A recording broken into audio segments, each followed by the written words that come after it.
ملت سالم تا کرسی جامعه سالم تحت همین عنوان با اقدام مرکز تشکل طرز حیات سالم در دهه شابکه دهات توبرک ناحیه واسه در موضوعهای پیشگیری بیماری فربهی، بیماری قند و بیماری ایشمی دل با اشتراک ساکنان دهات همایش معرفتی دایر کرده شد.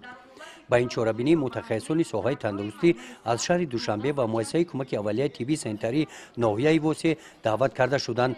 در دوره این همایش عاید بیماری‌های در بالا ذکر گردیده شعار آویزه‌ها نصب کرده شدند که اشتراکچیان با مطالعه آنها درباره این بیماری‌ها و راه‌های پیشگیری آنها معلومات‌های صحیح و روشن گرفتند. همایش از بخش‌های زیرین ویکتورین سوال جواب‌ها عاید بیماری فربهی، بیماری قند، بیماری ایشمی دل، راه‌های پیشگیری این بیماری‌ها اشتراکچیان با سوال‌های پیشنهاد گردیده جواب‌های درست گردانیدند.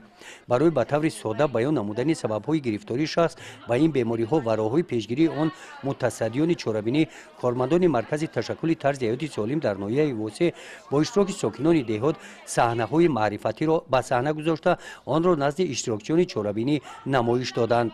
برنامه جالب کنسرتی هم توجه ساکنان را به این چاره‌بینی بیشتر جلب کرد. در جنبست از نام مرکز تشکل طرز حیات سالم در ناحیه واسه و شریکان رشد به اشتراکچیان بهترین چاره‌بینی مکافات‌های مالی تقدیم نمودند.